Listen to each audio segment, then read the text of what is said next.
In July 1975, Pat Price boarded a plane from Washington, D.C.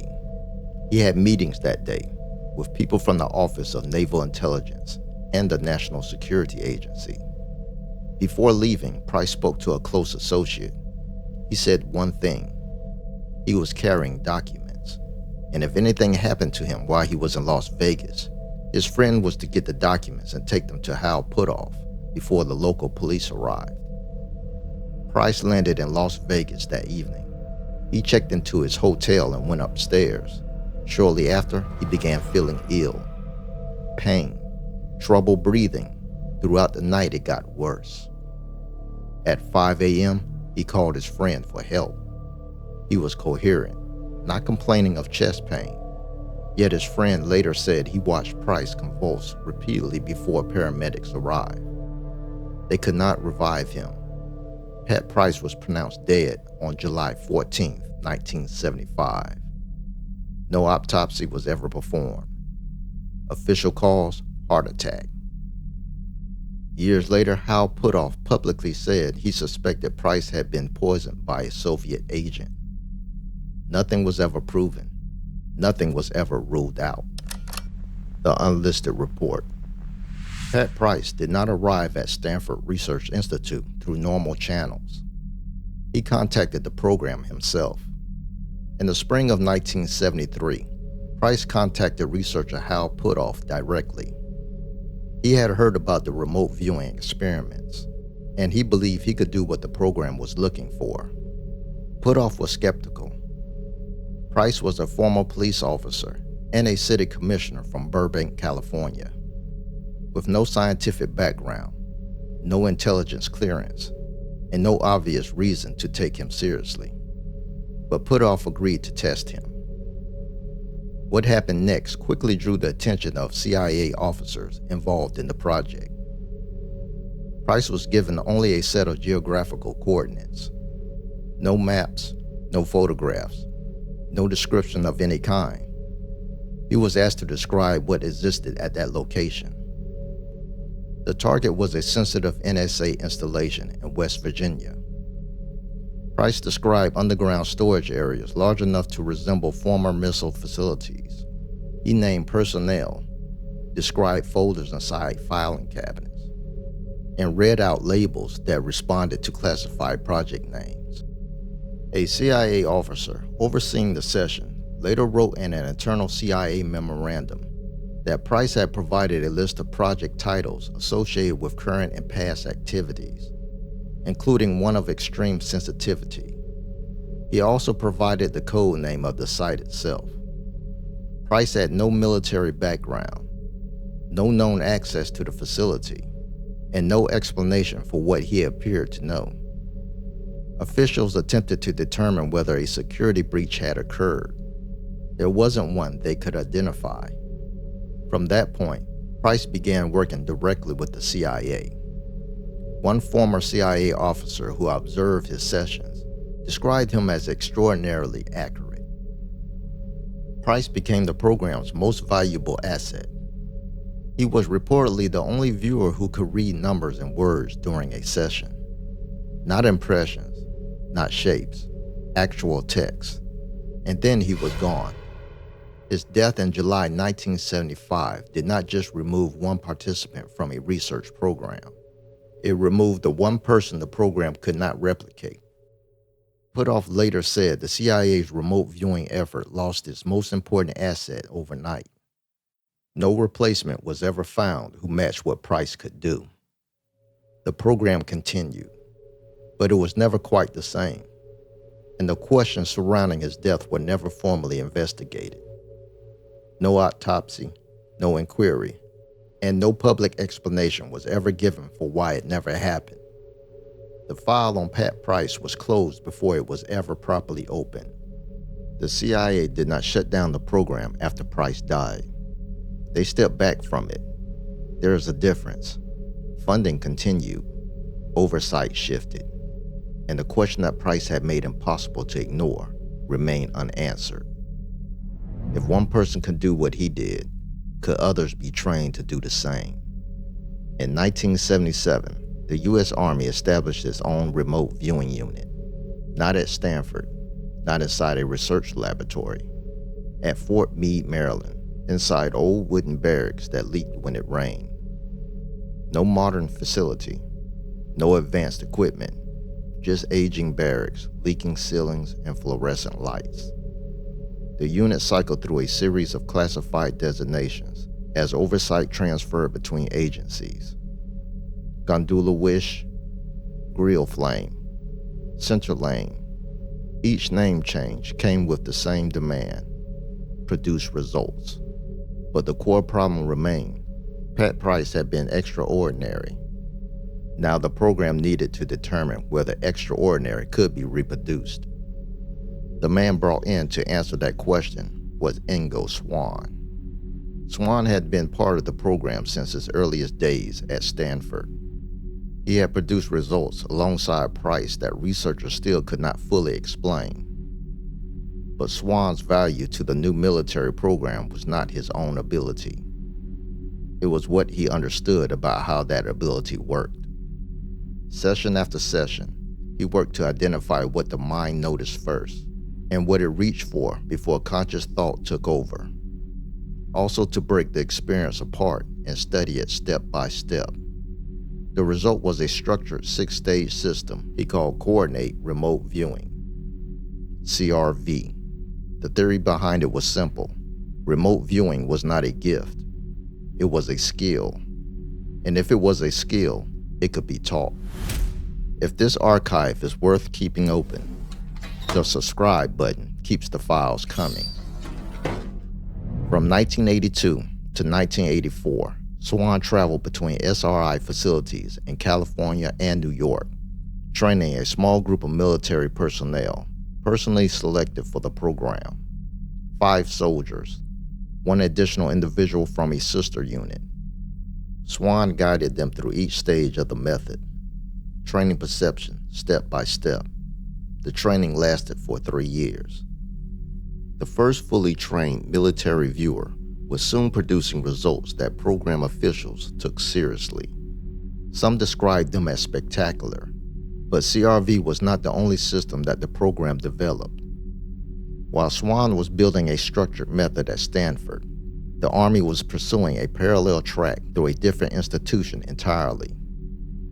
One connected to the same hemisync technology examined in the Gateway Report, the Monroe Institute. In 1978, the Army began evaluating the methods developed by Robert Monroe. The approach became known inside the program as Extended Remote Viewing, ERV. Where CRV emphasized structure and controlled cognition, ERV relied on deep relaxation and altered states of consciousness. The same focus levels, the same synchronized audio, the same dissolution of the body's boundaries, now applied directly to intelligence collection. Operational units eventually combined both methods, CRV for initial target acquisition, ERV for deeper detail once a target had been established. The program that had begun with one extraordinary civilian making phone calls from Burbank had become a structured military intelligence unit, running 2 parallel methods inside leaking barracks at a Maryland Army base. It was not what anyone had originally designed, but it was what the program became after it lost the one person it had been built around. And it was only getting more complex, because the Army wasn't just training viewers to describe distant locations anymore. Some of the targets being assigned had moved far beyond conventional intelligence work. The program that began in the California Research Lab now had a different mandate. Not experimentation, not theory, operational intelligence collection. And the rules that govern it were stricter than most people assumed. According to Joseph McMoneagle, one of the program's primary operational viewers, Stargate did not receive a mission until every other available intelligence method had already been exhausted. Satellite imagery, human intelligence, electronic surveillance. Only when those failed or produced nothing, that's when Stargate entered the picture. not a replacement for conventional intelligence, a last resort. Deploy only when nothing else remained. Brigadier General James Dozier was the highest-ranking American military officer in NATO's Southern European Command. On the evening of December 17th, a group of men forced their way into his apartment in Verona, Italy. They identified themselves as plumbers. Dozier opened the door. He was taken. The Red Brigades, a Marxist militant organization responsible for political assassinations and kidnappings across Italy, had their most valued hostage yet. American and Italian intelligence agencies mobilized immediately. Satellite imagery was reviewed. Informant networks were activated. Electronic surveillance was deployed across the region. 42 days passed. Dozier's location remained unknown. The request came to Fort Meade. Viewers were tasked with a single objective: find him. Multiple viewers described an urban environment, a building, a second floor. One viewer described a town near a lake with mountains in the distance and a strong smell. Another described an old city near a university. On January 20th, 12 days before Dozier was rescued, one viewer produced a single word: Padua, but the same session also described a lake cabin, rural surroundings, details that did not match Padua at all. Analysts were left with conflicting possibilities. Padua, Verona, a rural location near water. They could not determine which was signal and which was noise. On January 28, 1982, Italian special forces raided an apartment in Padua. They moved so quickly the Red Brigades had no time to respond. Dozier was recovered alive.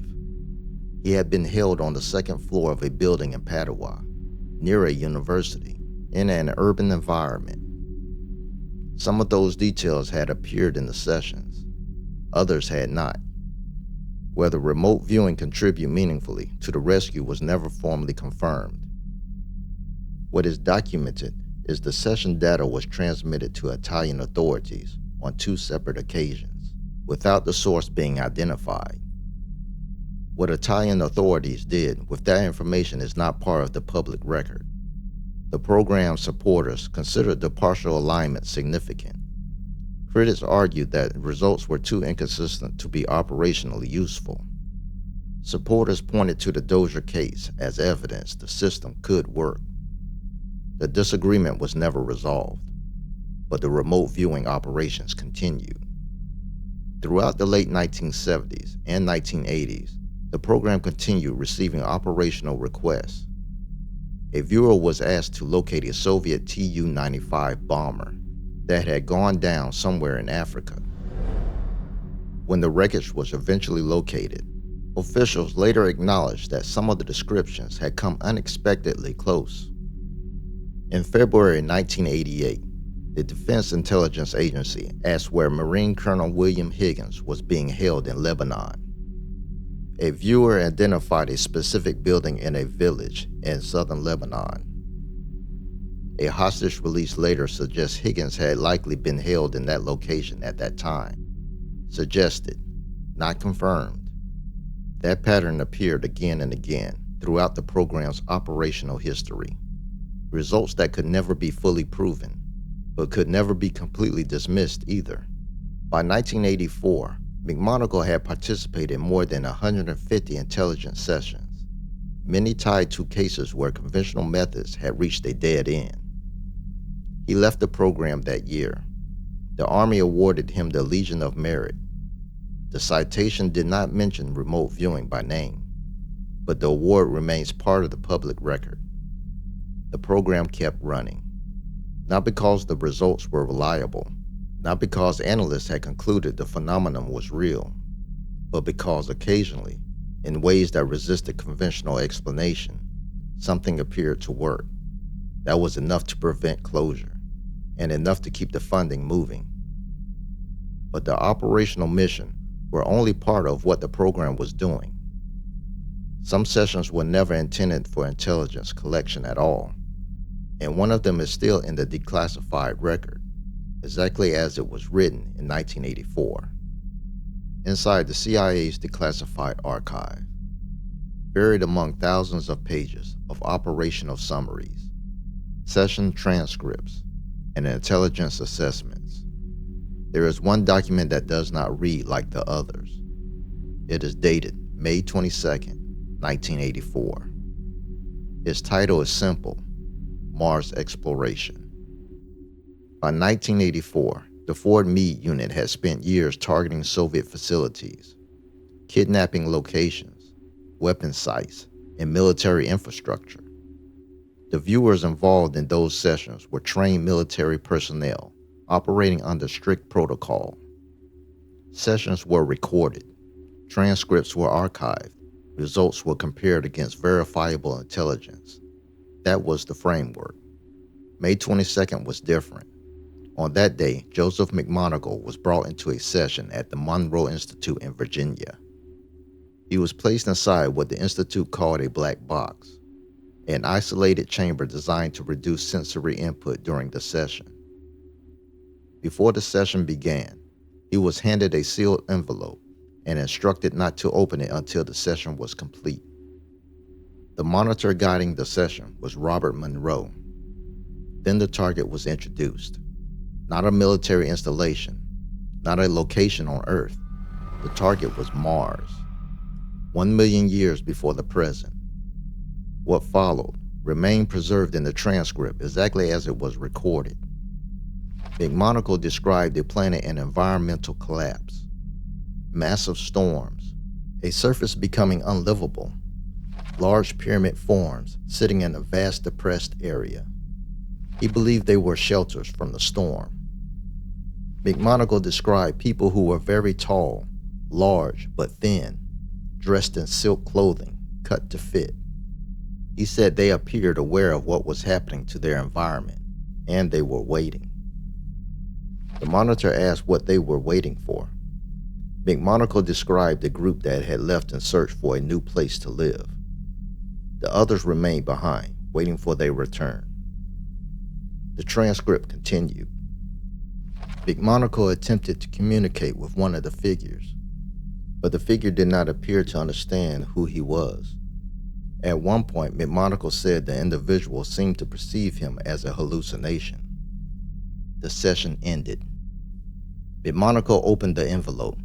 For the first time, he read the target written inside: Mars, 1 million years BC.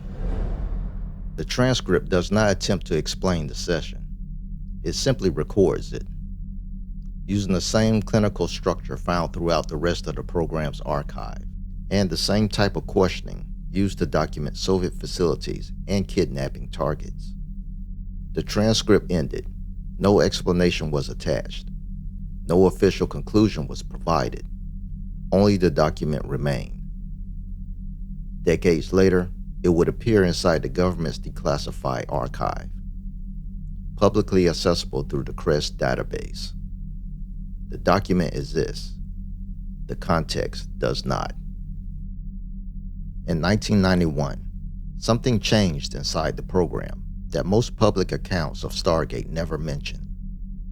A single contractor gained control of 70% of the program's funding and 85% of its data. His name was Edwin May. He was one of the program's principal investigators, a researcher who had spent years inside the program, producing data, interpreting results, and advocating for its continuation. By 1991, he controlled most of what the program knew about itself. That same year, the program received its final name, Stargate. 4 years later, the CIA commissioned an independent review. The American Institute for Research were brought in to evaluate more than 2 decades of sessions, transcripts, and operational data. The review was presented as independent, but much of the program's archival data had been organized and preserved by researchers already deeply involved in the project itself. The conflict was not hidden, it was structural. and it was never formally resolved. The Air Review produced 2 findings. Both are part of the public record. Both are still cited selectively depending on who is doing the citing.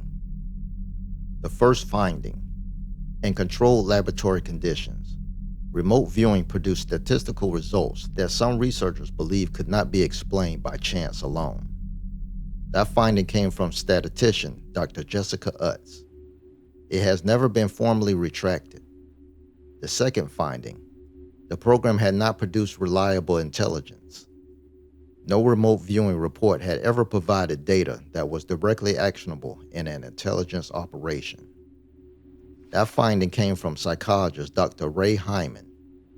It has also never been formally retracted. Both findings existed simultaneously. Neither cancels the other. The operational results suggested that whatever was occurring could not be controlled reliably enough to function as intelligence. The CIA accepted the second finding as the basis for termination.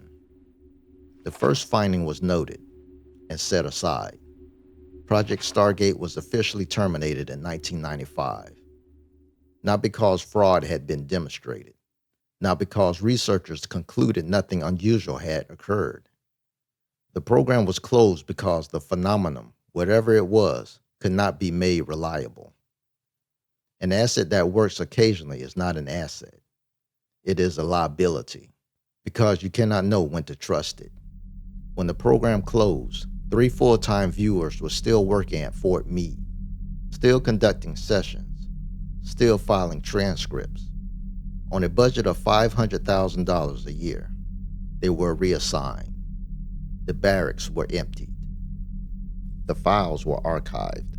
And in 1995, as the federal government expanded its declassification efforts under President Clinton, the file began moving toward public release. Thousands of pages, session scripts, operational summaries, evaluation reports, and one document dated May 22, 1984, labeled Mars Exploration, filed alongside everything else. What the archive contained is not a story about whether remote viewing was real. It is a story about what intelligence agencies do when they encounter something they cannot explain and cannot afford to ignore. They study it, they fund it, they attempt to systematize it, and when it cannot be made reliable, they close the file. But closing a file is not the same as resolving what was inside it. The sessions are still there. The transcripts are still there. The partial alignments that some researchers argue conventional intelligence could not fully account for are still there. And the questions the program spent 22 years trying to answer was never formally resolved, only set aside. Archive File 004, Project Stargate, The Death of Pat Price. Status: closed. Next file pending review.